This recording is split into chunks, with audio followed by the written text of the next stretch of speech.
vou ler um texto aqui para você, que eu quero orar. Não precisa abrir a Bíblia, não, eu vou ler um texto. Depois a gente cumprimenta a igreja, depois a gente conversa um pouco.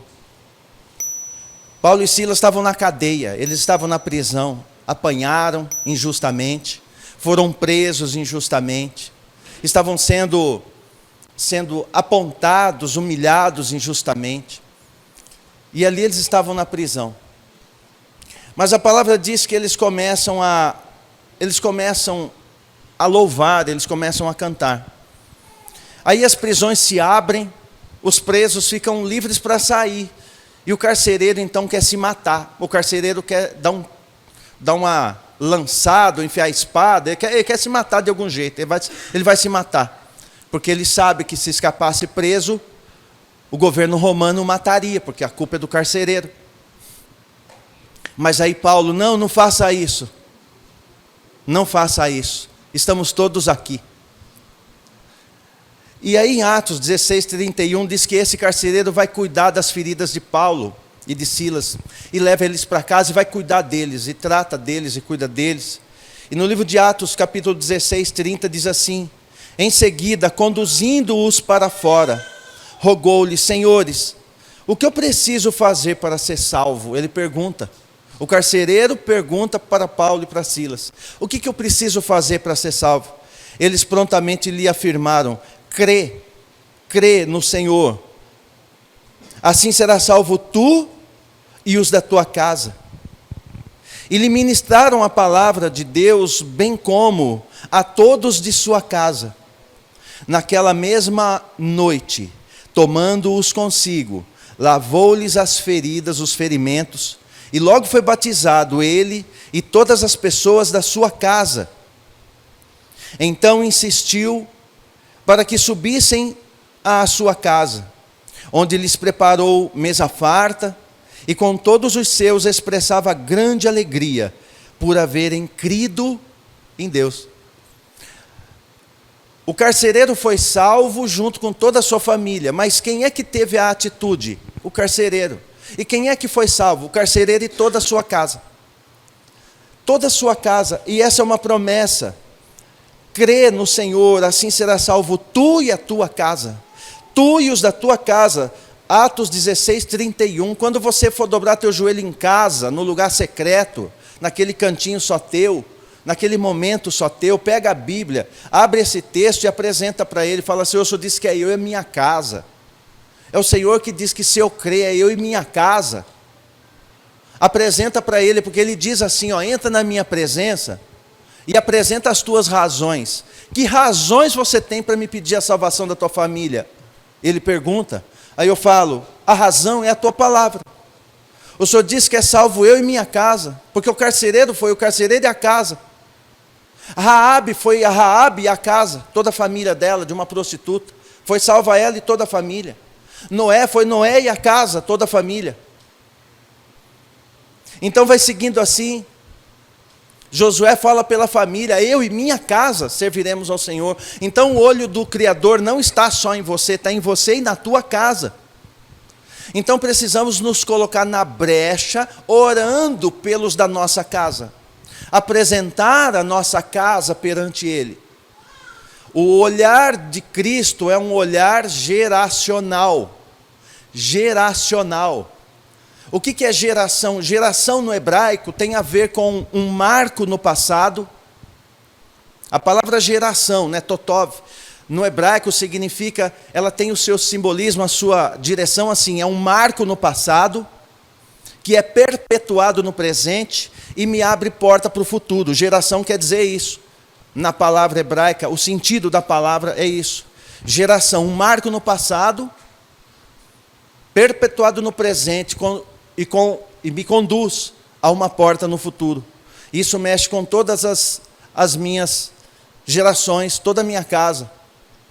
Então, quando ele olha para mim, olha com um olhar geracional, e não duvide disso, Satanás também.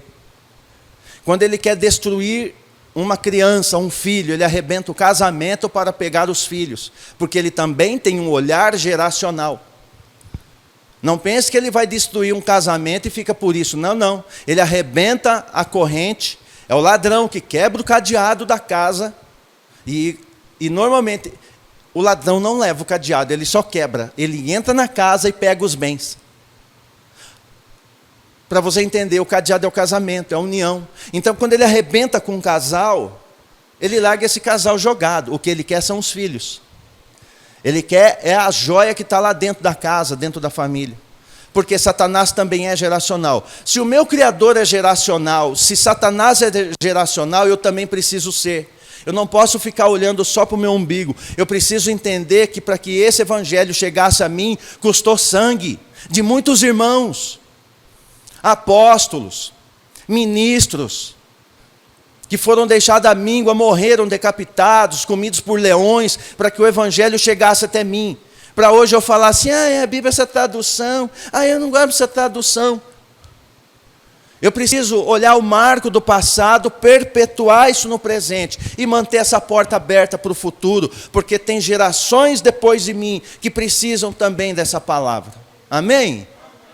Com base nisso, eu quero orar pela família. Tudo isso é para orar para a família. Você que tem família, vamos ficar de pé. Vamos levantar um clamor pela nossa casa. Você que tem família. Você quer que abra a porta da salvação. É tu e tua casa, diz a palavra. É tu e tua casa. É eu e minha casa.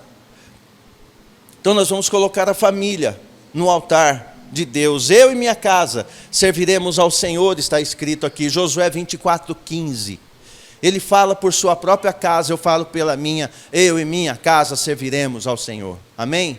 Feche os olhos, pense no teu ente querido. Pai, na tua presença, com base nesse poder que a tua palavra emana, esse poder que é liberado da palavra em prol das famílias, com esse poder, essa unção, eu oro por todos os familiares que estão escritos neste livro.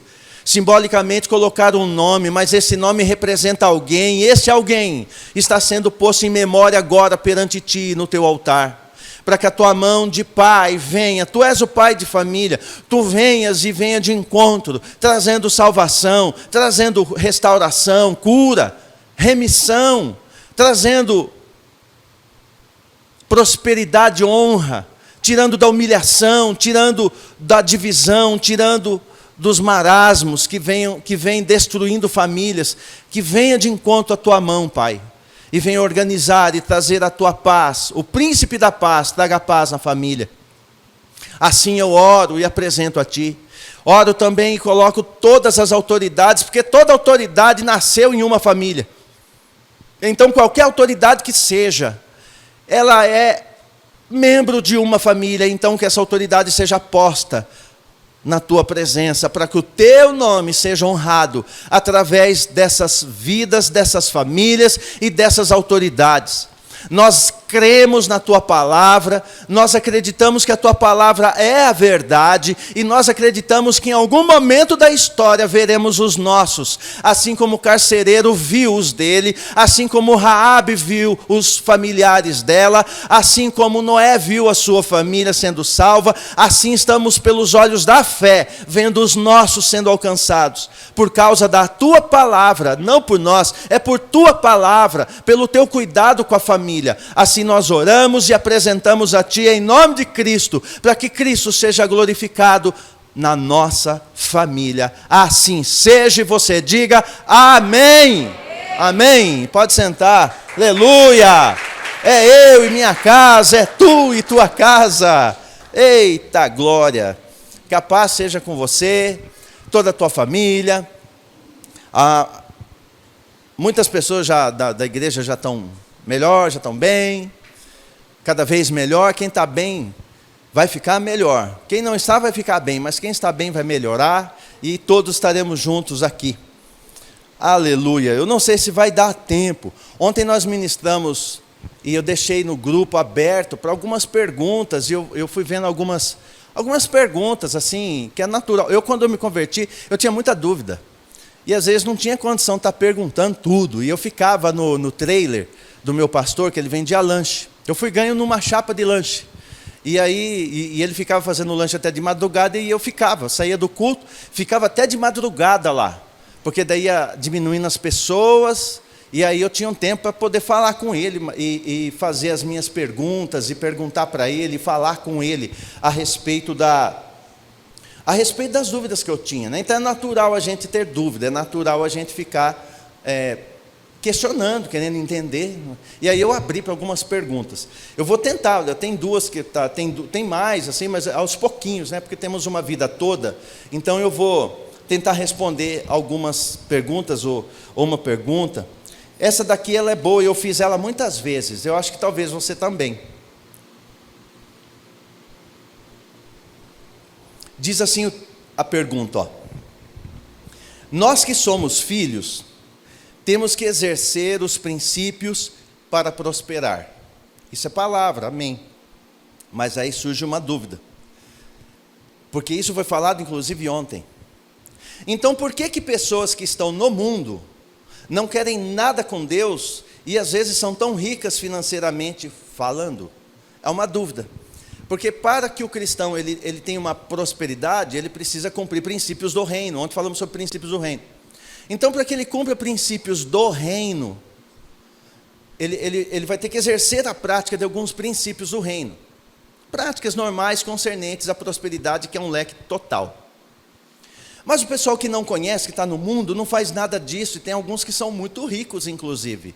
Alguns não creem, eles são até zombadores, e eles ficam ricos. Então a pergunta é exatamente isso. Então por que pessoas que estão no mundo não querem nada com Deus e às vezes são tão ricas financeiramente?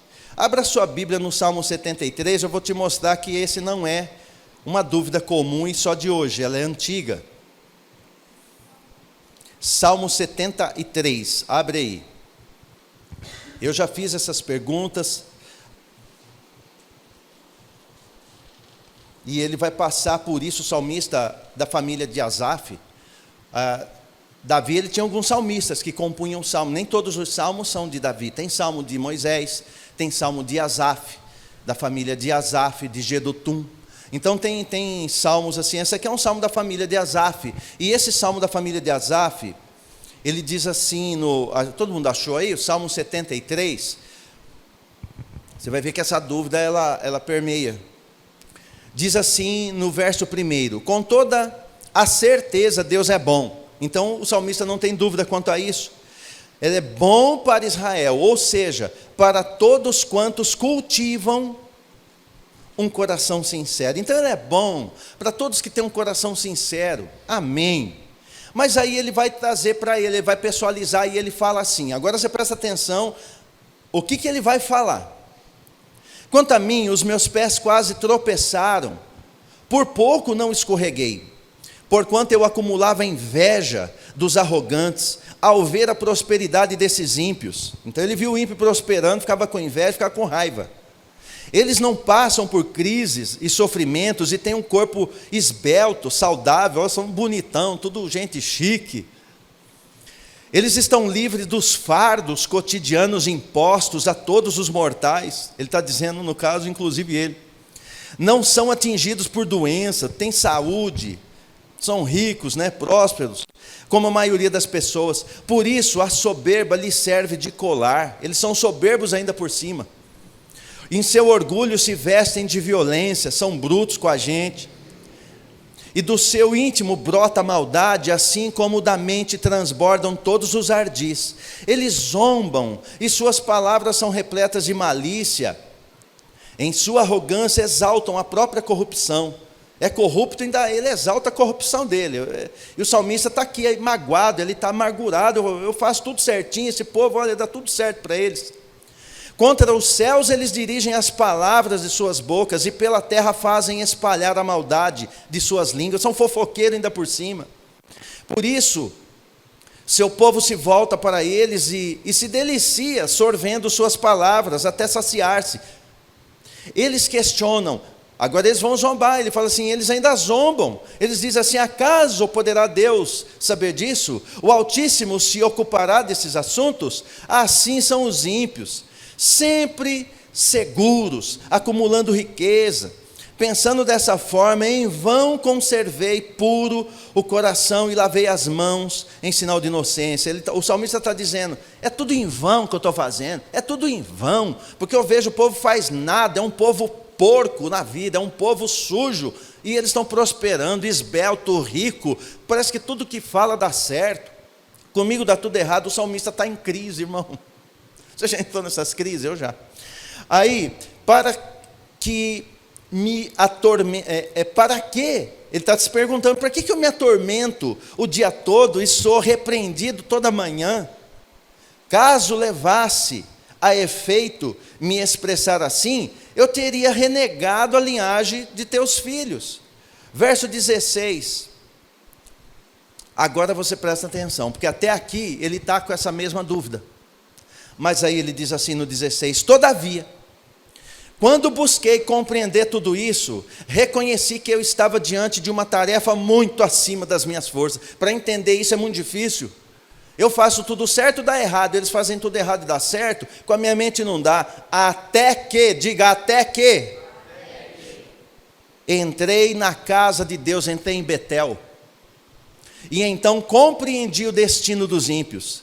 Na verdade, tu os colocas em terreno escorregadio e os fazes cair na destruição, como são destruídos de repente, absolutamente tomados de terror, são como um breve sonho que se vai, assim que acordamos. Quando te levantares, ó Senhor, tu os farás desaparecer. Quando o meu coração estava amargurado e no meu íntimo curtia inveja, era eu um insensato ignorante. A minha atitude era contigo, para contigo era semelhante a de um animal irracional. Agora ele está caindo em si. Contudo, sempre estou diante de ti. Portanto, tomas a minha mão direita e me sustens. Tu me diriges de acordo com os teus desígnios, teu propósito, e no fim me acolherás em glória. Oh, meu final é diferente do ímpio. A quem tenho no céu senão a ti, e na terra nada mais desejo além de estar junto a ti. Embora minha carne, meu coração definhe, Deus é a rocha do meu coração e minha herança para sempre.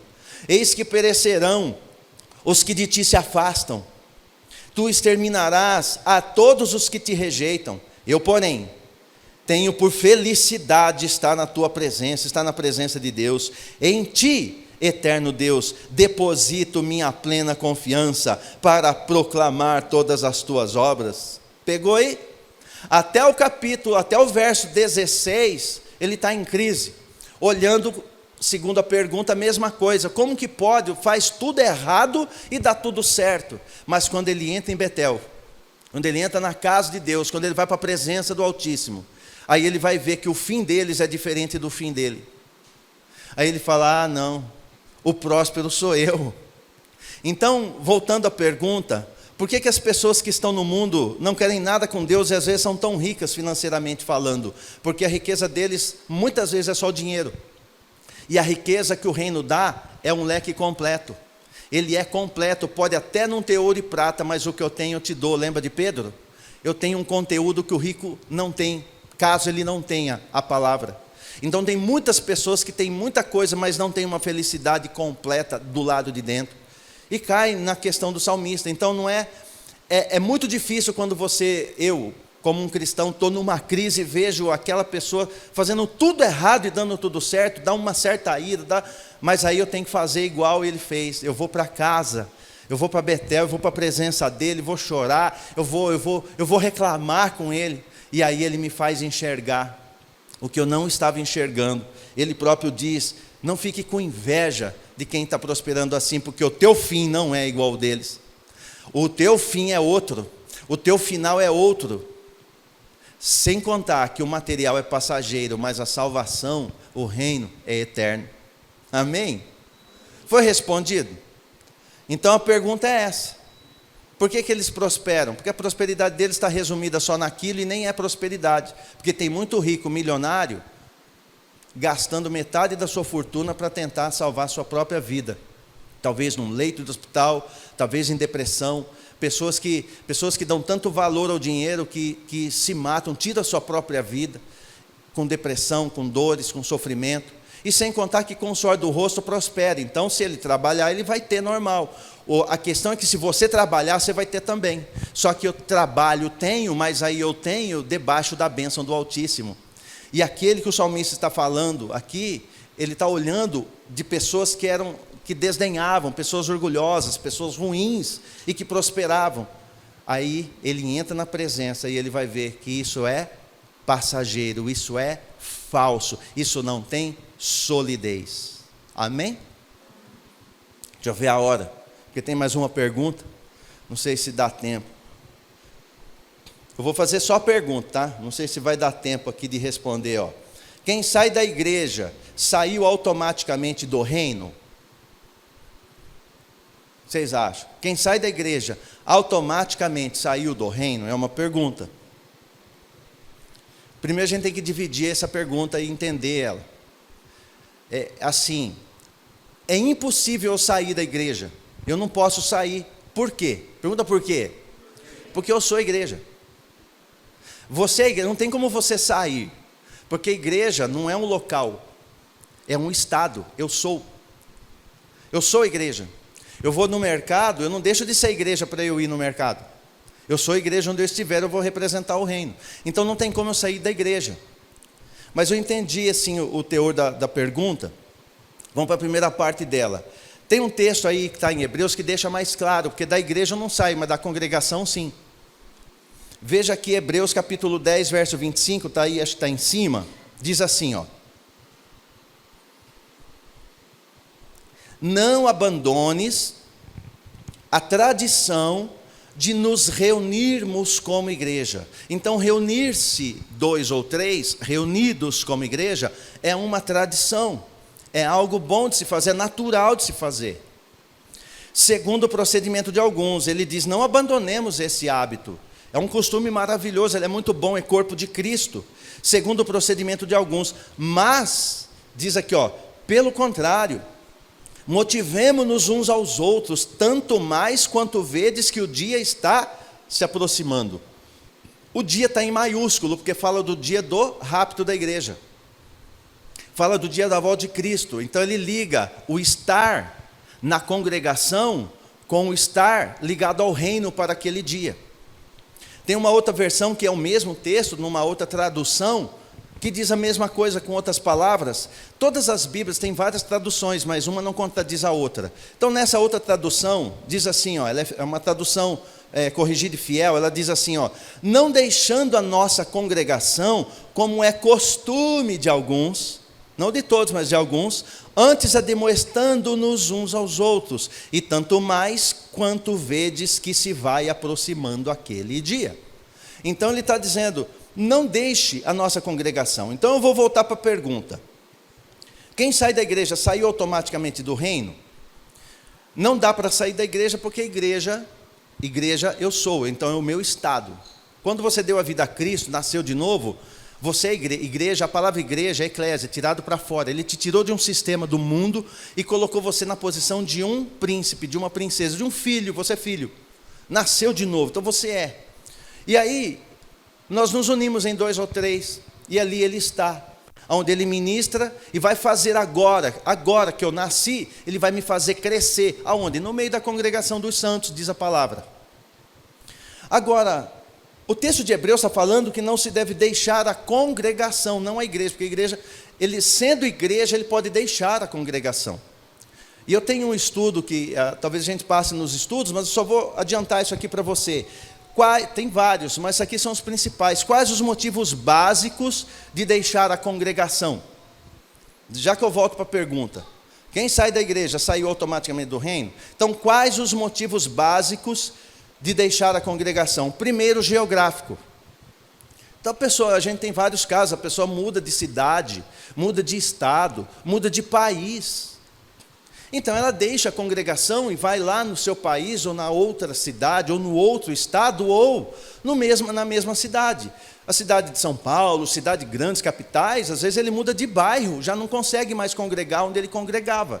Mas ele sabe que ele precisa estar na congregação dos santos, ele precisa estar debaixo da sombra de um ministério, ele precisa estar junto.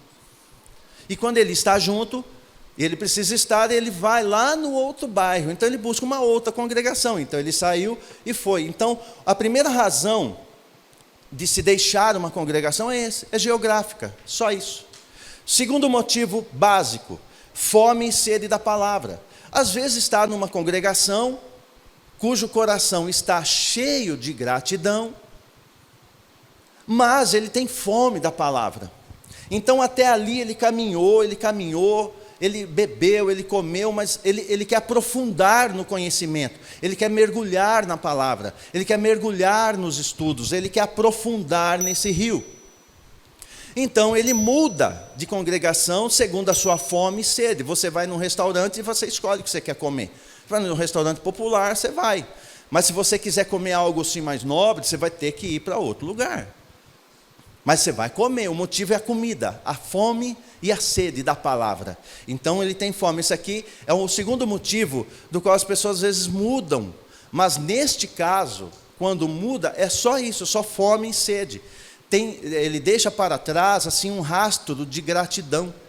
Poxa, até aqui, é como eu disse agora há pouco, custou o sangue de muitos irmãos para o evangelho chegar aqui. Então eu sou muito grato pelas revelações que tiveram lá, porque por causa daquelas revelações hoje nós temos outras. Então eles serviram de base. Então essa segunda fome e sede, quando se muda da congregação, é porque tem fome e tem sede. Está entendendo? Ou não? Amém ou não? Amém. Terceiro motivo que se deixa a congregação, imaturidade espiritual. A pessoa não consegue amadurecer. O que é maturidade, para você compreender? Maturidade não tem a ver com a idade, tem a ver com aprofundamento. Então uma imaturidade espiritual faz com que ela seja volátil, ela não consegue criar raízes. O que é que me enraiza? Maturidade. Um espírito maduro, ele cria raiz. Então quando espiritualmente eu estou maduro com relação à palavra, eu estou enraizado. E esta maturidade me faz permanecer. Mas se for imaturo espiritualmente, não dá muito valor à palavra, não está muito preocupado. Igreja é só um clube social. Aí ele vai lá, ora não vai. Ele não tem nada com nada, simplesmente não amadureceu, ele pega e vai embora, vai aqui, vai lá, é imaturo. Então a imaturidade espiritual é a terceira razão da qual saem da congregação, não da igreja. Se for igreja não tem como sair, né, de si mesmo, mas ele deixa a congregação. E cada 100 pessoas que deixam a congregação, 98 saem pelo quarto motivo. O quarto motivo é decepção com pessoas. Tem uma frase de efeito que eu não gosto porque eu não concordo com ela. A frase de efeito é assim: quem sai da igreja por causa de pessoas nunca entrou por causa de Cristo. Não é verdade. Todos que estão entrando por causa na igreja é por causa de Cristo. Então, eles vêm com fome da palavra. Todos que estão entrando, eles entram porque eles querem aprender por causa do verbo, da palavra. É por causa daquilo que está lhe mudando, está lhe sustentando. Então é natural, ele vem por causa de Cristo. O problema é que em algum momento ele tira os olhos de Cristo, porque quando ele vem, ele começa a andar sobre as águas e vai olhando para Cristo. Já viu o novo convertido apaixonado? Coisas novas, coisas profundas, que para ele é muito profundo. Então ele vai, em algum momento, ele olha para as ondas. Mar, nas escrituras, são povos. E Pedro, naquela passagem, ele olha para as ondas. Ele vai observar o vento forte, aquelas ondas, e ele começa a afundar. Qual é o problema da decepção com pessoas? Ele até começa olhando para Cristo. Em algum momento da trajetória, ele tira os olhos de Cristo e olha para as pessoas. Aí ele começa a afundar. Ele vai afundando. E normalmente, o terceiro e o segundo, a imaturidade espiritual e a decepção está intimamente ligado com a alma. Ela não é pelo tempo de igreja, pode ter uma semana, mês, 1 ano, 10 anos, 20 anos. E pode ser uma pessoa que está sempre assim, imatura, se decepciona com pessoas porque tirou o foco de Cristo. Normalmente pessoas com decepção com pessoas, que deixam a congregação, são pessoas mal resolvidas na alma. E eles vão culpar pastor, vão culpar o irmão, vai culpar o som, vai culpar o governo, vai culpar tudo, porque o vitimismo toma conta, porque é imaturo espiritual, o orgulho, a soberba, e por ali vai. Então ele sempre vai ser essa pessoa que deixa a congregação por essa razão.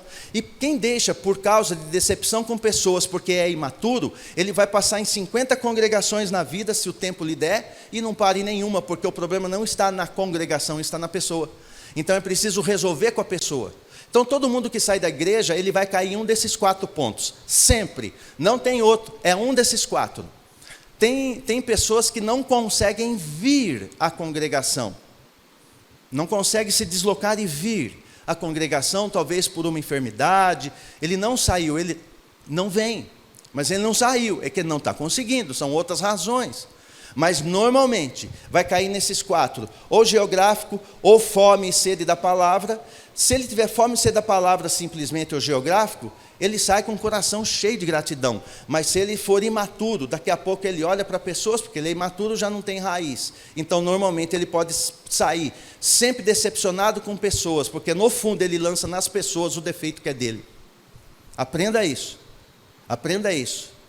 Uma vez a gente conversando com alguns pastores, a gente conversava e falava, tocava ideia entre pastores, e a gente tocava nesse assunto, na questão da ética pastoral, de alguém que vem de uma outra congregação, alguém que muda de igreja e vai assim, tem um diálogo entre os pastores, porque se está indo, normalmente ele chega lá falando mal daqui, ele vai falar mal de lá já, porque o problema está na pessoa. Ela é uma pessoa que se decepciona com pessoas por imaturidade espiritual, problema de alma.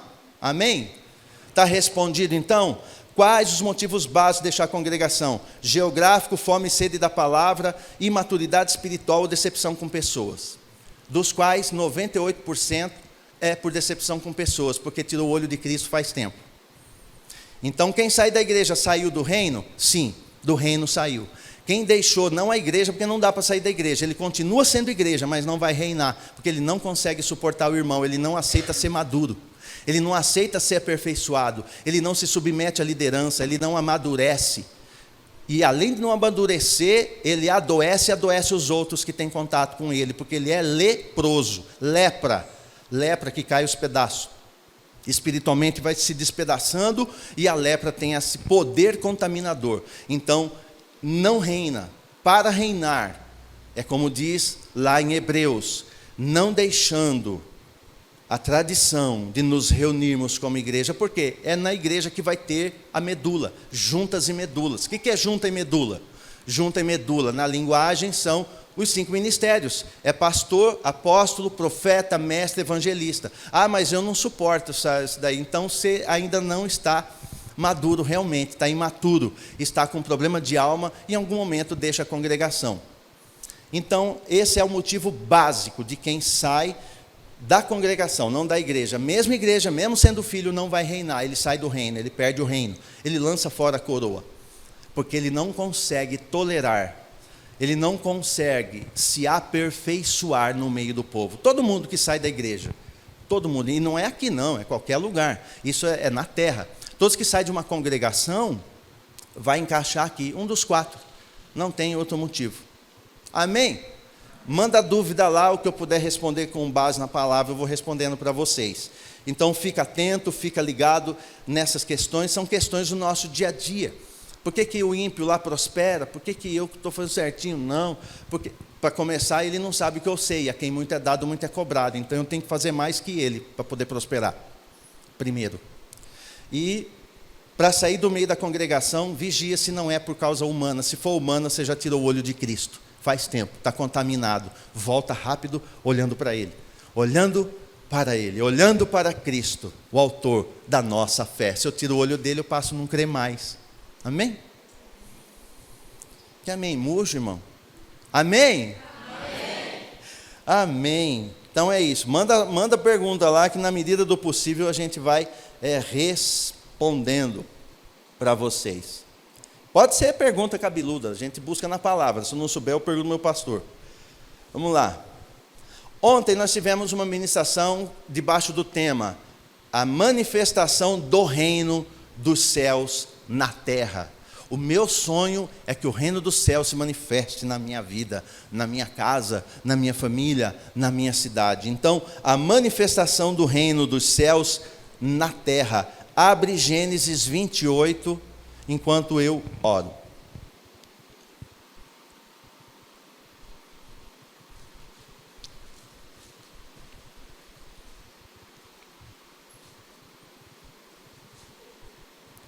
Pai, muito obrigado por tua palavra.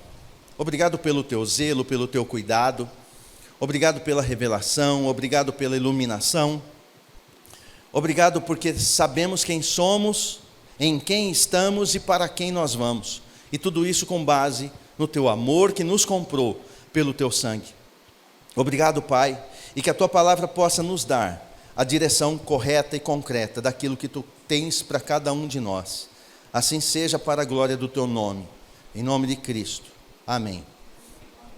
Não vai dar tempo, eu creio, de falar das festas, mas ele me levou por um outro caminho aqui, e eu quero que você veja com isso, porque para eu manifestar, nós aprendemos ontem, que para manifestar o reino dos céus na terra, eu preciso do modelo e da ideia dos céus, não modelo da terra. Então eu não me aproximo dele segundo eu acho que é assim.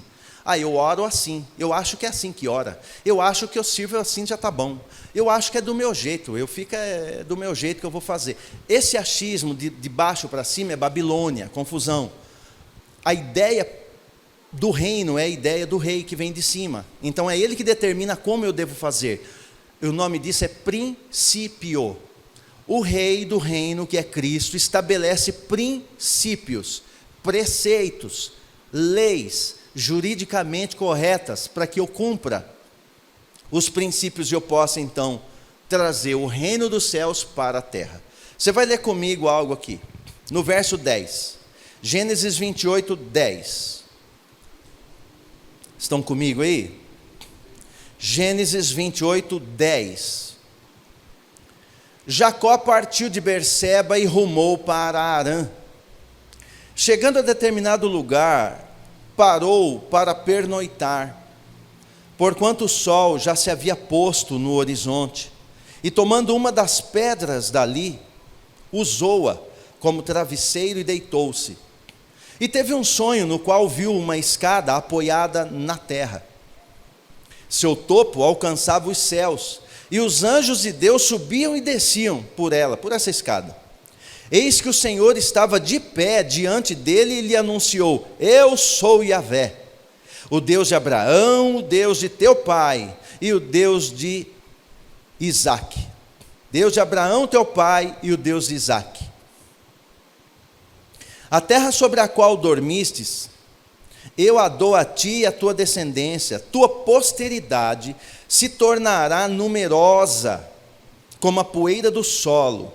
Tu te estenderás para o ocidente e o oriente, para o norte e para o sul, e todas as famílias, clãs são famílias da terra, serão abençoados por teu intermédio e por tua descendência. Eu estou contigo e te guardarei em todo lugar aonde fores, e te reconduzirei a essa terra, porque não te deixarei, enquanto não cumprir eu. Quem vai cumprir? Ele. Tudo o que te prometi. Jacó acordou do seu sono e fez o seguinte comentário: na verdade, o Senhor está neste lugar e eu não sabia. Então sentiu medo e exclamou: quão temível é este lugar! Certamente não é outro, senão Betel, a casa de Deus. Eis que encontrei a porta dos céus. Até aqui está bom. Jacó, ele está saindo da casa de seus pais, Isaque e Rebeca, debaixo da bênção, porque enviou eles para ir no meio da parentela arrumar uma esposa, que depois ele vai ter como esposa Raquel e Lia. E antes de dar a esposa, ele vai pegar uma pedra. Pedra não é tijolo. Ele pega uma pedra, diz o texto, e ele vai fazer dessa pedra um travesseiro. Ele se deita nessa pedra, diz aqui, e ele tem um sonho. E nesse sonho ele vê uma escada que ligava o céu e a terra, e os anjos estavam subindo e descendo nessa escada. Os anjos subiam, os anjos desciam. Os anjos subiam, os anjos desciam. E ele com a cabeça na pedra, dormindo e tendo esse sonho. E ele vê o Senhor dos exércitos, ele vê Cristo, na realidade, aqui. Ali do lado dele, o anjo do Senhor. Quando você vê assim, dessa maneira, o anjo do Senhor, inclusive aqui aparece e se apresenta: eu sou Yahvé, o Deus de Abraão teu pai. Lembra do geracional? Eu sou o Deus de teu pai, de Abraão teu pai. Abraão não era pai, Abraão era avô. Mas ele fala Abraão teu pai e Isaac. Abraão teu pai e o Deus de Isaac. Isaac era o pai dele, mas ele puxa a geração lá de Abraão. Eu sou Deus de Abraão, sou Deus de Isaac, e eu sou o teu também. E vai se apresentar para ele dessa maneira e faz a promessa, fala: eu sou Deus de Abraão, de Isaac, eu sou o teu, mas olha, eu estou dando todas as famílias da terra para serem abençoadas depois, a geração, depois, as gerações que vierem depois de ti. Porque depois dele vai vir algumas gerações, vai passar por Judá, vai chegar em Cristo, chega a mim e a você. Fazemos parte dessa geração da promessa que prometeu para ele. E agora ele está tendo um sonho, teve isso, mas tem uma palavra aqui que me incomoda que eu digo é no sentido de mexe comigo. Que ele diz assim, lá no finalzinho, ele fala no verso 16, ele acorda do sono e faz um comentário: na verdade o Senhor está nesse lugar, eu não sabia. Quantas vezes o Senhor está fazendo algo conosco, ao nosso redor, no lugar onde estamos e nós não sabemos? Quantas vezes passamos pelo que Jacó está passando, falou: na verdade o Senhor está aqui, eu não sabia, eu não tinha tido noção de que Ele está nesse lugar. E Jacó passa por isso, e ele vê essa escada. Qual é a questão, qual é a relação? Lembra, o nosso Criador é geracional, pega lá de trás, passa aqui, e ele segue em frente com todas as gerações. Vai passar algumas gerações agora. Algumas gerações vão passar. E essa escada que está ali está fazendo a ligação entre o céu e a terra. Entre a terra e o céu. Os anjos não sobem e não descem se não for por essa escada. Por essa escada os anjos desciam e os anjos subiam. Por essa escada a terra recebia de cima e a terra poderia mandar para cima. Havia um elo de ligação. Mas aí as gerações vão passando, passa-se várias gerações. Depois de Jacó vai passar muitas gerações. Na realidade passam-se muitas e muitas gerações. Se você ler no livro de genealogia, tem 42 gerações que vai desde Adão até chegar em Cristo. Vai lá com a tua Bíblia, lá em João. Evangelho de João. Você vai ver que as gerações elas se passaram, passou muitos anos. Passaram-se milênios, passou muitos séculos, mas a palavra está de pé. Toda palavra liberada na tua vida, ela está de pé, ela continua firme, ela continua de pé. Quando ele fala, quem sustenta a elevação da palavra é quem falou, e quem falou é fiel para cumprir. Quem falou é fiel para cumprir. Você vai abrir João, abre aí Evangelho de João no capítulo 1, você vai no verso 43. No verso 43 de João. Porque estamos falando da manifestação do reino dos céus na terra. Não tem outra saída, não tem outro meio. Diz assim o verso 43 de João 1. No dia seguinte, Jesus decidiu ir para a Galileia. Tem uma hora que ele decide ir para onde ele quer. Aqui ele decidiu ir para a Galileia. Quando encontrou Filipe, disse-lhe: segue-me. Ele encontrou Filipe e falou: me segue.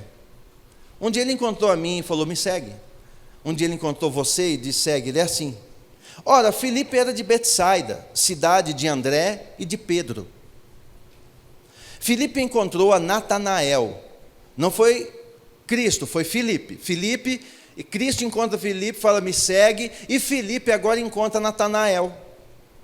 E disse-lhe: encontramos aquele sobre quem Moisés escreveu na lei, e a respeito de quem também escreveram os profetas, Jesus de Nazaré, filho de José. E Natanael disse assim: pode alguma coisa boa vir de Nazaré? E Filipe respondeu a palavra-chave: vem e vê. Vem e vê, até aqui.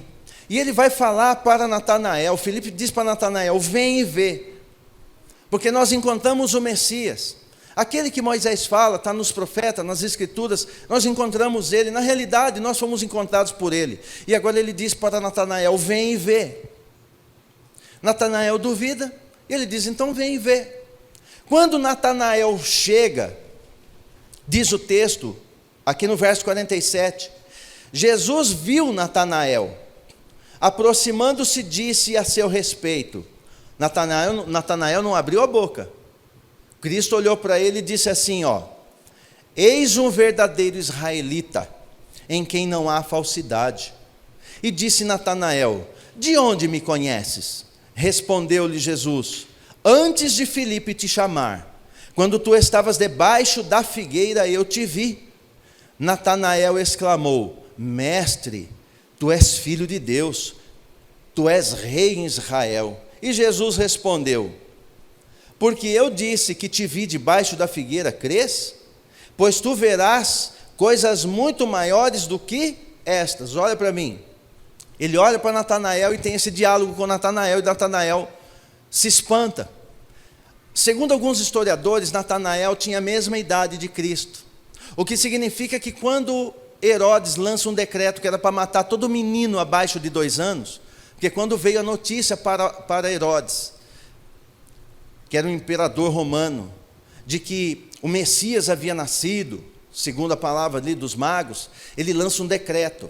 O inferno também decreta. Lançou um decreto: mata todas as crianças abaixo de 2 anos, porque ele pensou: mata porque aí vai pegar o Messias, não sobra um, não tem perigo, porque quem reina aqui sou eu. Era o que Herodes pensava. E lançou esse decreto. Então consta que a mãe de Natanael pegou Natanael e escondeu o bebezinho debaixo da figueira. Entendeu? Escondeu ele para ele não ser morto na época pelo decreto de mortandade, de carnificina de Herodes. E ele é uma criança que foi poupada. E ninguém sabia disso. Só Natanael e a mãe que falou isso para ele. Então é uma história do coração, ninguém sabia que ele também era para ser morto. E quando ele se depara com Cristo, Cristo fala para ele: eu te vi. Muito antes de você nascer, aí quando nasce eu te vi embaixo da figueira, eu vi quando tua mãe te escondeu. E ele se espanta, porque ninguém sabia dessa história. Você sabia dessa história? Ninguém sabia. Ninguém sabia. E aí ele simplesmente diz isso para ele, ele exclama, e ele fala: mestre, tu és filho de Deus, tu és rei em Israel. Ele fala: verdadeiramente és um profeta. És profeta. E Cristo fala para ele no verso 50: porque eu te disse que te vi debaixo da figueira, crês? Está crendo por causa disso? Pois tu verás coisas muito maiores do que estas. E agora ele vai fazer uma citação chave para Natanael. Ele diz assim no verso 51: e disse-lhe Jesus: em verdade, eu vos asseguro, que vereis o céu aberto, e os anjos de Deus subindo e descendo sobre o Filho do Homem. Cristo está dizendo para ele: lembra daquela visão, daquele sonho que Jacó teve? Pois é, eu sou a escada. Eu sou a escada. O céu vai servir à terra, ou a terra poderá ter conexão com o céu somente através de mim. Ele é o caminho, a verdade e a vida, mas ele diz para Natanael: eu sou a escada. É através de mim que os céus vão se manifestar na terra. O reino dos céus só se manifesta na terra. E eu estou te chamando, Natanael. Não é para você ficar admirado porque eu sei o teu passado. Eu quero te trazer para a realidade do reino. Porque você verá e entrará no reino. Você vai estar comigo. E você vai ser alguém que vai ver, você vai vivenciar os céus manifestando na terra. Porque a escada sou eu. É o que ele diz. Ele pega e leva Natanael para a visão, para o sonho onde Jacó teve, e ele vai se revelar para Natanael, numa revelação profética, trazendo para ele que ele é a escada. Aquela escada que Jacó viu, os anjos subindo e descendo, era Cristo. Ele é a escada. Por quê? Porque Deus ele não fala conosco português, não fala hebraico, não fala inglês, não fala mandarim, não fala italiano, ele fala sinais. Quando ele quer se comunicar conosco, ele usa sinais. Por isso que você sonha com sinais, e nem tudo que você sonha é literal, pode ser sinais.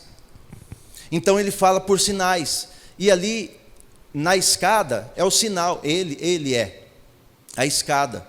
Ele é o único que pode trazer o reino dos céus para a terra. E ele fala para Natanael, você vai ver isso, você vai presenciar isso, porque eu estou te chamando para algo muito maior. Amém? Amém até aqui? Está entendendo isso? Não tem como eu manifestar o reino dos céus na terra sem essa escada. Não dá para manifestar o reino dos céus na terra sem o rei do reino. Não existe reino sem o rei do reino. O reino só é manifestado mediante o rei deste reino.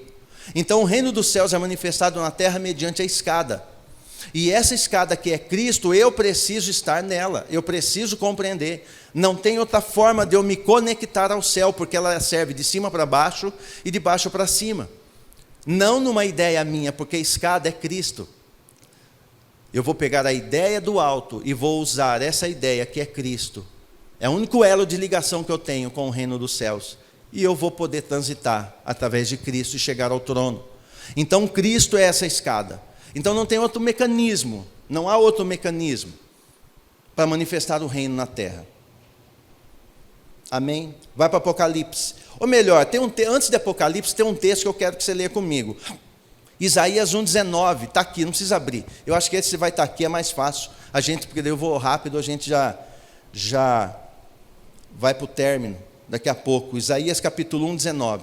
Quem é que conhece esse texto quase que decor? Todo não sei, mas o final todo mundo conhece, prega, ama, grita, gosta, quer viver. Isaías capítulo 1,19 assim: se quiserdes e me ouvirdes, comereis o melhor dessa terra. Se quiserdes e me ouvirdes, comereis o melhor dessa terra.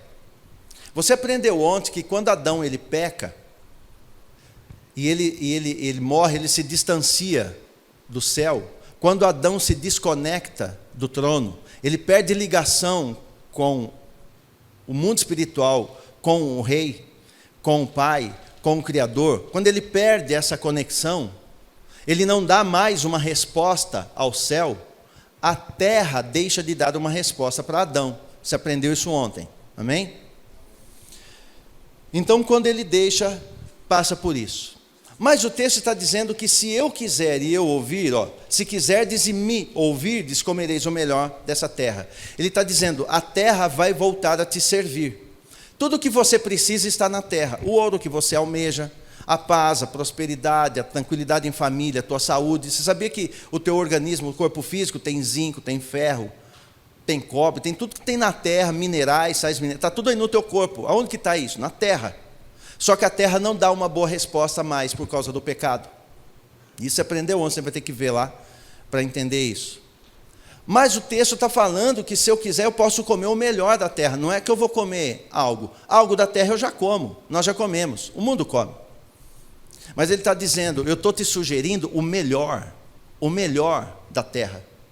O melhor que a terra pode produzir, você pode comer desse melhor. Mas ele diz, se quiserdes, então primeiro eu tenho que querer. Primeiro de tudo eu tenho que ter maturidade para querer.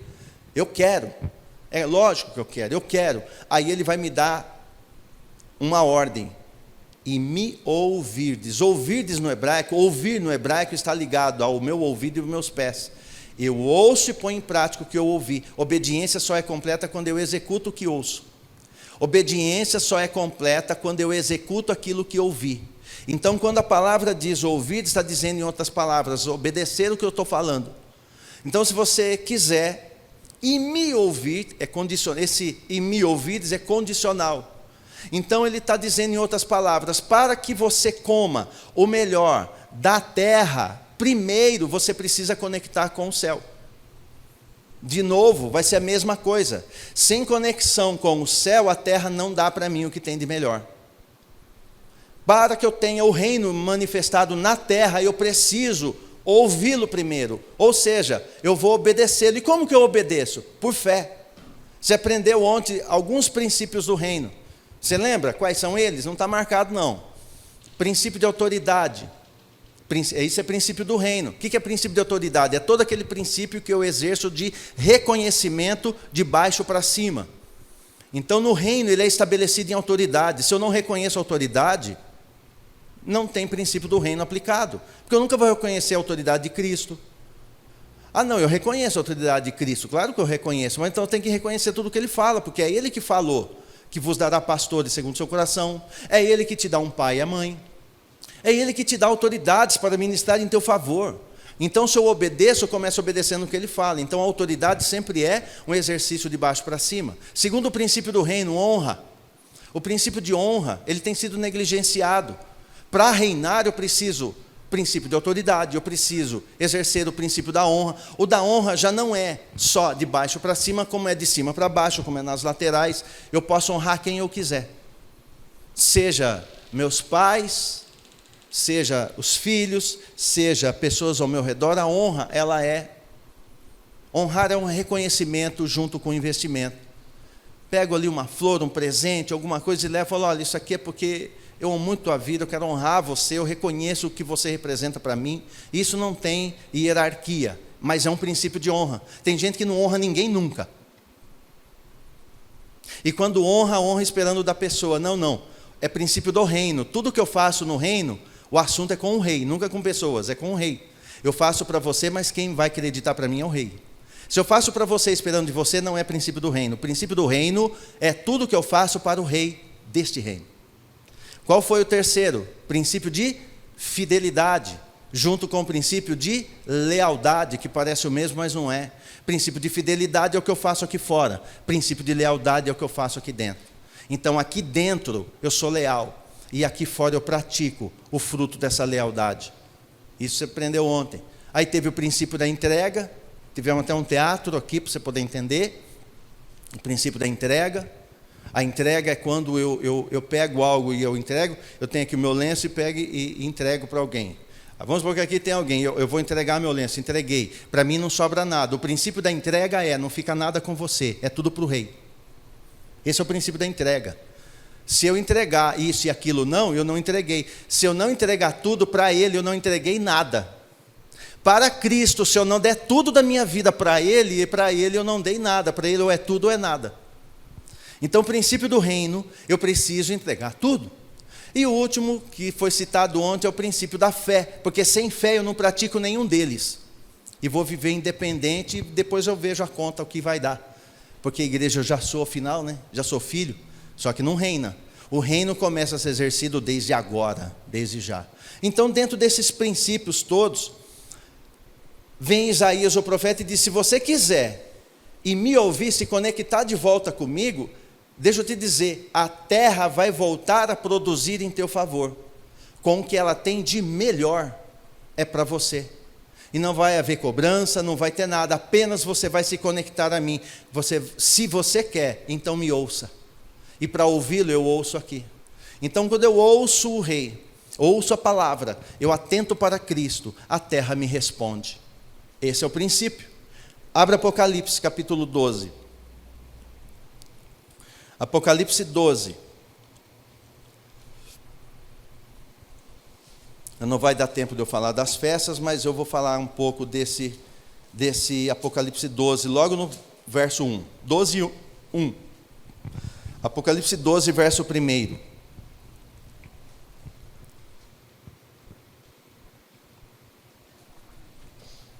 Para ser salvo, eu só creio. Para reinar, eu preciso cumprir princípios. Eu preciso me conectar com o alto e obedecer às ideias que vêm de cima. Por quê? Porque os pensamentos dele são muito mais altos que os meus. As ideias dele são melhores que as minhas. O caminho dele é melhor que o meu. Então eu preciso, se é que eu quero reinar, eu preciso me conectar com ele e começar a obedecer o que o céu manda eu fazer. Sou livre, posso dizer não, mas vai ter consequência dos dois jeitos. Se eu obedecer tem uma, se eu não obedecer tem outra, porque agora eu sou filho. Ou eu tenho recompensa do reino, ou eu tenho a vara da correção do reino, porque ele, além de rei, é meu pai, e teu pai também. Quando você deu a vida a Cristo, o apóstolo Pedro diz assim, seria melhor não tê-lo conhecido, porque agora não tem mais volta, você já é filho. Então não tem para onde você correr. Já que não tem, então deixa eu correr para ele. Além de ser filho, agora eu quero reinar mesmo, então eu vou obedecer meu pai. Apocalipse 12, não vou ler ele inteiro, obviamente, é só o verso primeiro, diz assim: eis então, 12 verso 1, eis que surge nos céus, ou seja, lá em cima, um portentoso sinal, uma mulher vestida de sol, com a lua debaixo dos pés, e uma coroa de 12 estrelas sobre a cabeça. O verso 2, ela estava grávida e gritava de aflição, pois estava para dar à luz. Algumas coisas tem aqui. Temos uma mulher, ela está vestida de sol, ela tem uma coroa com 12 estrelas, diz o texto, na cabeça, os seus pés estão sobre a lua, debaixo dos pés está ali a lua, ela está grávida e está gritando com dor de parto. Como você já ouviu hoje, ele fala por simbologia, então vamos destrinchar esse símbolo todo. A mulher aqui é a igreja, a mulher é a igreja. Então a igreja, ela está vestida de sol, sol é o sol da justiça, Cristo é o sol, é o Cristo glorificado, ele diz, eu sou o sol da justiça.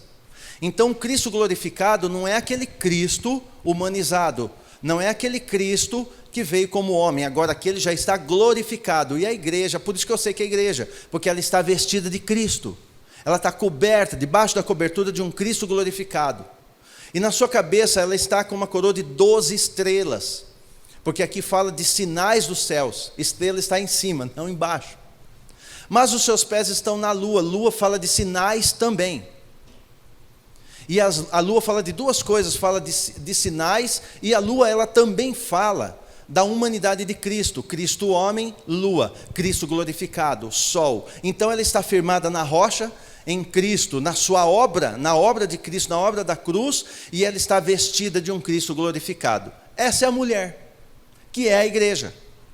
Detalhe, esta mulher ela está grávida. A igreja está grávida. Na tua casa você vai ler o capítulo 12, quando você quiser estudar, você vai perceber que Satanás, o dragão, está de olho no filho dessa mulher. Porque essa mulher que é a igreja, ela está grávida, porém, a sua cabeça está no céu, ela está ligada aqui em cima. Ela está no alto, ela está no céu, ela não está ligando para coisas da terra, ela está aqui em cima. É uma mulher conectada com o céu, então ela é a igreja. O detalhe é que ela está gerando algo, ou alguém, e esse alguém é alvo do dragão. E essa mulher está sentindo dores, ela começa a ter dores, e as dores são de parto.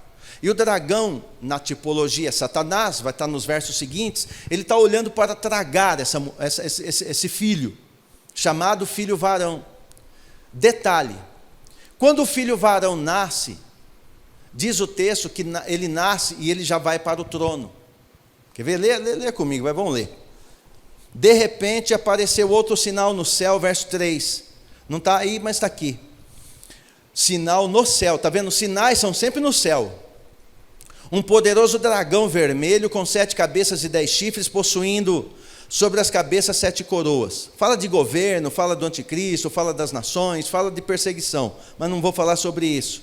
A sua cauda arrastou consigo 1/3 das estrelas do céu, os quais arremessou sobre a terra. O dragão posicionou-se diante da mulher que estava para dar à luz, a fim do quê? De devorar o seu filho assim que nascesse.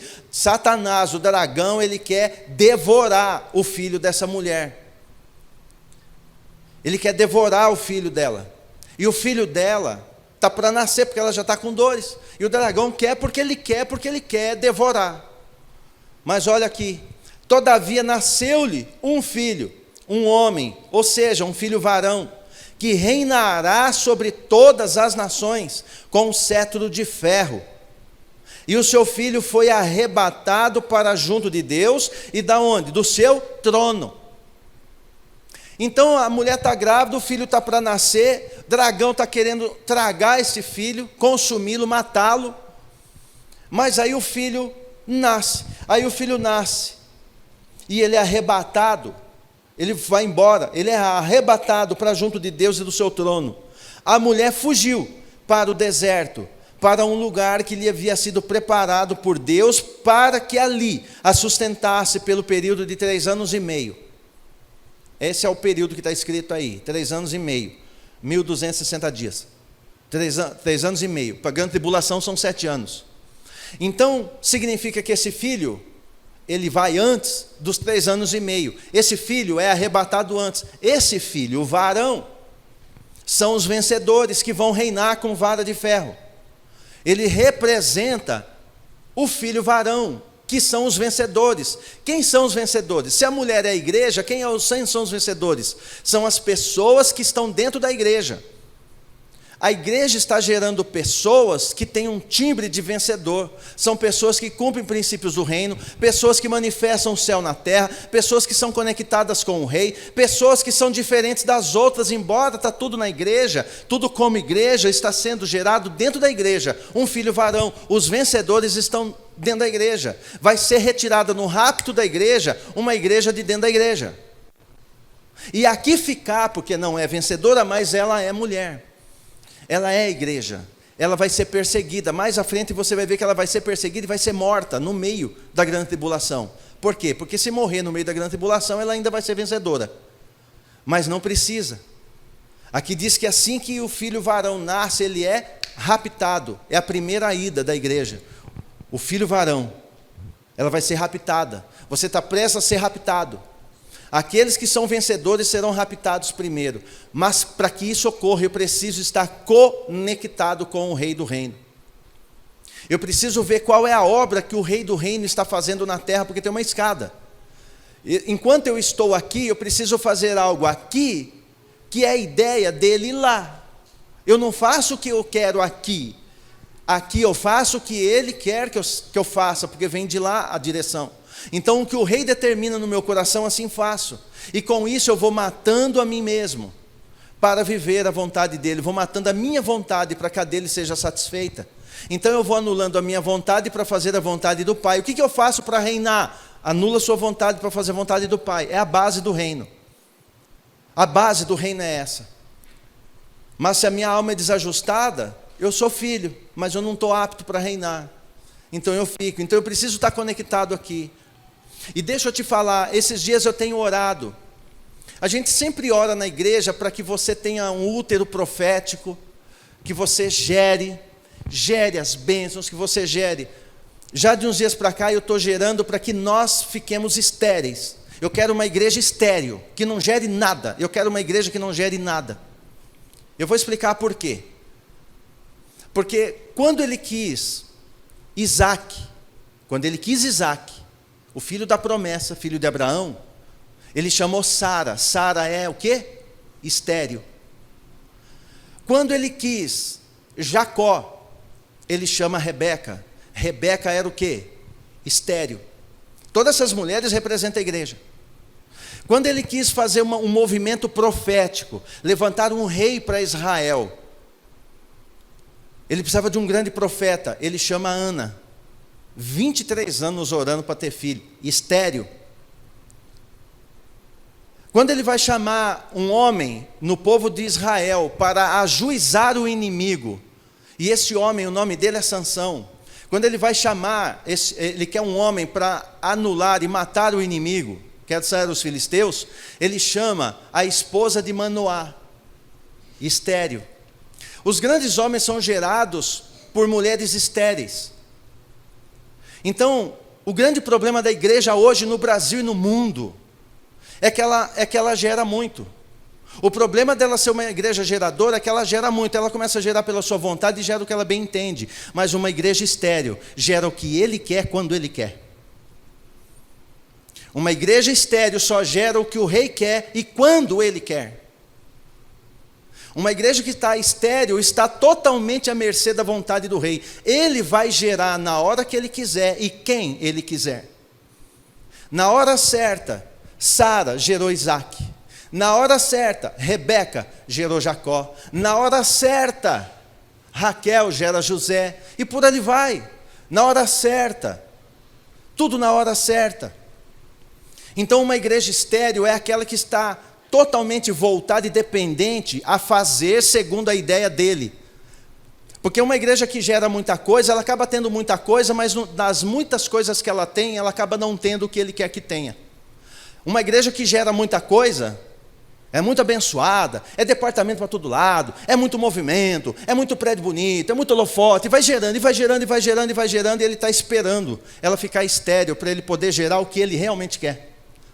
Então, as estéreis das Escrituras são aquelas mulheres que geraram filhos de promessa, que geraram gerações que ficaram marcadas e perpetuadas pela eternidade.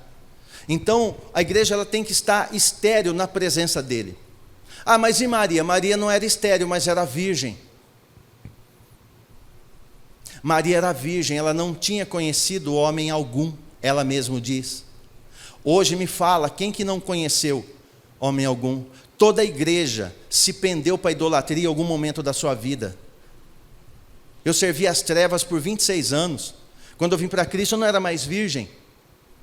E quando eu falo de virgem, aqui está falando de espiritualmente falando, servir a outros deuses. Um se dobra a dinheiro, outro se dobra a idolatria, outro se dobra as demais filosofias e vai se dobrando a tudo, menos a Cristo. Então quando chega para ele, já não está mais virgem, ele já serviu outros deuses. Então ele prefere chamar agora, já que veio assim, que venha estéril. Que venha estéril. Para que ele possa, na hora que ele quiser, abrir a madre e falar, agora você vai gerar o que eu quero. Então eu tenho querido e desejado e falado com ele, eu quero a esterilidade da missão Paz e Vida, porque eu quero homens e mulheres que sejam gerados segundo a tua vontade, porque eu quero que seja gerado filho varão. Eu quero que sejam gerados vencedores, eu quero que sejam gerados grandes profetas, homens que vão mudar a história, mulheres que vão alterar a sua geografia, homens e mulheres que vão fazer diferença. Homens e mulheres que vão mudar totalmente a configuração das famílias. Homens que fazem a diferença, que não é só religioso, porque a religião é aquilo que eu faço com a minha ideia de baixo para cima. Isso não é reino. Reino é a ideia de cima para baixo. E a ideia de cima para baixo é gerar quando ele quer e quando ele quer e como ele quer. E quem ele quiser. Então eu quero que ele gere em nós uma igreja realmente de vencedores, homens e mulheres que sabem mergulhar na palavra, que têm amor ao rei, que sabem entrar na presença do rei, que sabem entrar e ver que ele estende o cetro, que ele a ama, e chama ela de vencedora, e tem um trono para ela, tem um trono, ele tem vestes novas para você. Então ele tem coisas maravilhosas para nós. Então para manifestar o reino dos céus na terra, eu não posso esperar um milênio, vai ser tarde demais. Eu tenho que manifestar agora, desde já. Como? Obedecendo o rei, cumprindo os princípios do rei, os preceitos do rei. Eu preciso usar essa escada que é Cristo e trazer do céu para a terra, cumprir todos os princípios, moral, financeiro, espiritual, emocional. Eu preciso cumprir todos os princípios perante o rei, porque daí eu vou trazer o reino dos céus para a terra, e a terra vai começar a me dar o que tem de melhor para comer, porque é a promessa. Se você quiser me ouvir, eu tenho uma promessa, se você me ouvir, ou seja, se você obedecer o que eu estou falando, deixa eu te falar, o melhor da terra já está preparado para você, é o que ele fala na sua palavra.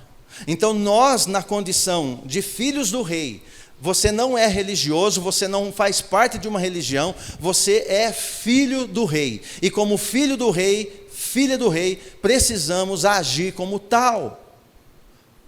O discurso é mais duro, mas é melhor um discurso mais duro do que uma vara de ferro te disciplinando depois.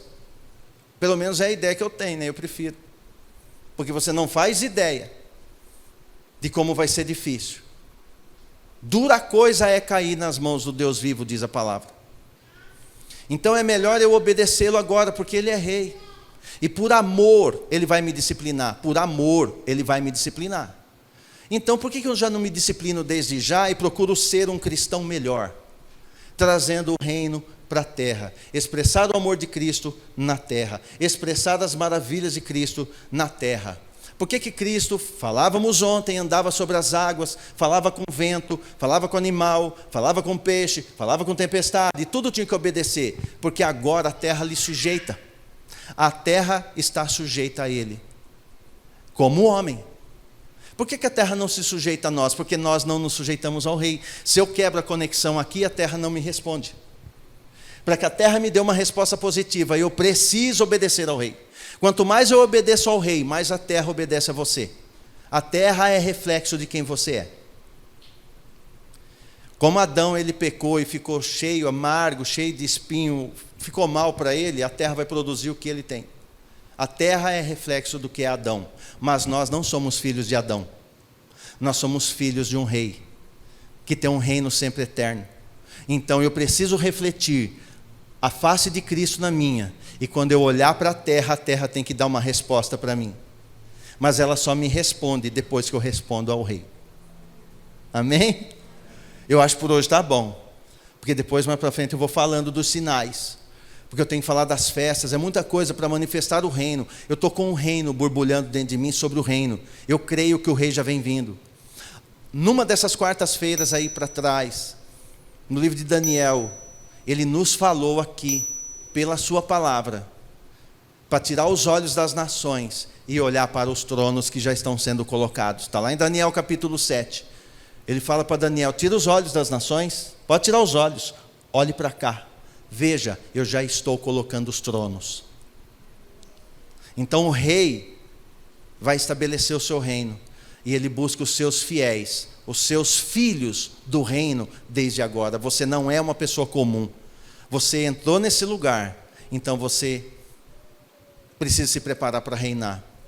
Não tem pijama, é armadura. Não tem uma colher, um garfo, tem uma espada e um escudo. Não tem um bonezinho, tem um capacete. Tem uma couraça.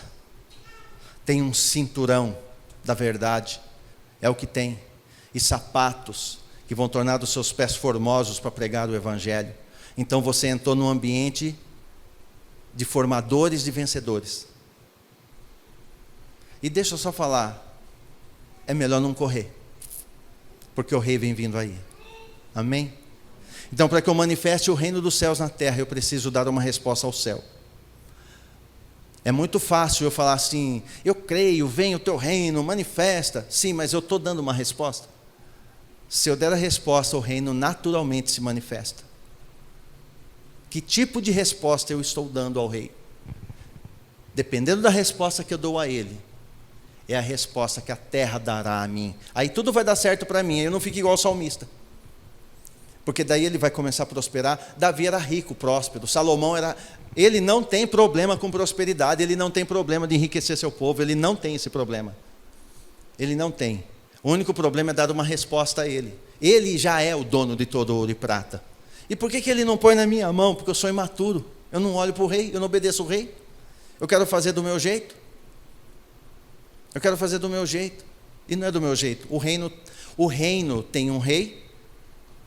E esse rei tem leis, tem princípios jurídicos, ele tem princípios estabelecidos. Eu os obedeço, sou recompensado pela obediência ao meu rei. Não obedeço, o rei fala, ô meu filho, papai vai corrigir você. E não tem para onde correr, irmãos, não tem como tirar, porque ele fala, ninguém mais vai tirar você da minha mão. Aquele que vem a mim, de forma alguma, poderá ser tirado da minha mão. Então não tem para onde correr. Então já que eu estou na mão dele, deixa eu fazer como ele quer. Porque daí a terra vai responder para mim. Amém? Amém para você de casa? Vamos ficar de pé? Então para que o reino seja manifestado na terra, eu preciso de uma conexão e fazer uso dessa escada. E entender que como filho varão, muito em breve estaremos subindo. Muito em breve estaremos indo. E hoje talvez você diga assim, meu pastor, eu passo tanta luta. Claro, o dragão quer te tragar. É óbvio. O filho varão, a luta que um religioso tem, um crente comum religioso tem, nem se compara com a luta daqueles que são vencedores. Não se compara. São maiores, porque no momento ele tira o olho da igreja e ele quer o filho varão, ele quer os vencedores. O filho religioso, ele sabe que não tem o que fazer, porque simplesmente já é filho, ele já perdeu, pertence a Cristo, já nasceu de novo, é filho. O que ele quer são os vencedores, ele quer que você perca a sua coroa, quer que você lance a sua coroa, seja por alma desajustada, seja pelo que for, ele quer que você lance a sua coroa, é tudo o que ele deseja, que você lance a coroa. para que depois ele te mate na grande tribulação, ou que você seja disciplinado pelo rei, e não desfrute de uma coroa real que já lhe foi dada. A palavra diz que já foi dada. Não perca a sua coroa, então ele já te deu. Então vamos exercer essa coroa, entender a nossa identidade de quem nós somos. Veja, o detalhe é assim, não é apenas quem eu sou, mas de quem eu sou. Eu sou de Cristo, eu nasci de novo.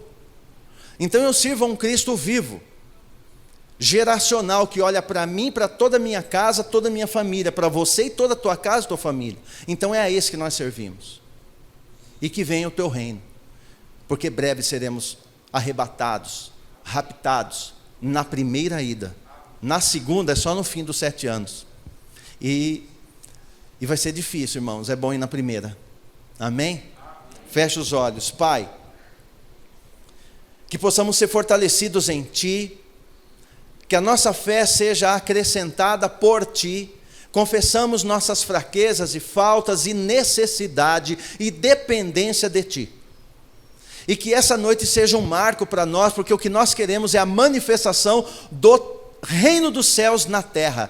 Nós queremos que os céus sejam manifestados na terra. Nós queremos sim que o céu manifeste nessa terra a cura, manifeste a prosperidade sim, manifeste a paz, porque o rei do reino é o príncipe da paz. Que possamos manifestar tudo aquilo que o reino dos céus tem, manifestar nessa terra. Venha o teu reino nessa terra e seja manifestado, para que o teu nome seja glorificado e honrado através de cada filho e cada filha desta casa, cada filho e cada filha deste lugar, possa ter na sua vida a expressão viva do poder do reino, que vem das mãos do rei.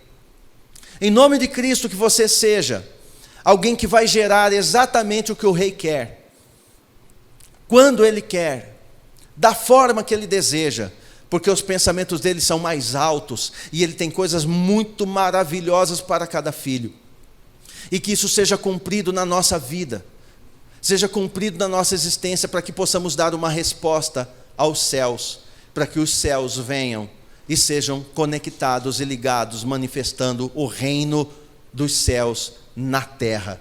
Assim eu oro. Assim eu entrego esse ministério, eu entrego a minha vida, entrego a minha casa, entrego essa igreja. Cada membro da parte do corpo de Cristo que faz parte dessa igreja, seja tomado em tuas mãos, seja fortalecido onde está fraco, seja enriquecido onde está empobrecido na alma, seja ajustado de dentro para fora, mas que ele seja um elo de ligação, que vai fazer bom uso dessa escada, totalmente revestido, coberto, protegido, amparado e pronto para representar o Rei do Reino, onde quer que nós pisemos, seja pisado ali os pés de um rei, cujo a sua nomeação é pelo seu próprio Pai. Somos filhos do Rei do Reino. Assim é a nossa identidade. Onde você pisar, pise o filho, a filha do rei, e aonde você pisar seja manifestado e estabelecido o reino dos céus. É chegado o reino dos céus para mim, minha casa, para você e tua casa. E Satanás, o dragão, perdeu o filho, vai perder você, não vai poder te tocar, e você vai representar o rei nessa terra com total poder e majestade que o rei lhe compete. Assim seja, para a glória de Cristo. E você diga amém. Amém, amém. Filho varão é teu nome. Filho varão, você está debaixo de um momento agora de pressão. É pressão, mas você sabia que a pressão da terra, eu prometo, eu vou falar só isso aqui e a gente já para, não precisa nem sentar.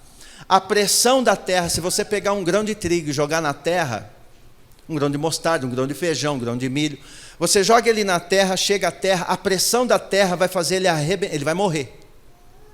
Ele vai morrer para si mesmo, ele vai arrebentar e vai brotar e vai frutificar. Quanto mais a terra te pressionar, mais fruto você vai dar. Somos sementes divinas. A semente que é semeada por Cristo sou eu e você. Quanto mais vamos morrendo para nós mesmos, mais vamos brotando e frutificando para o Rei.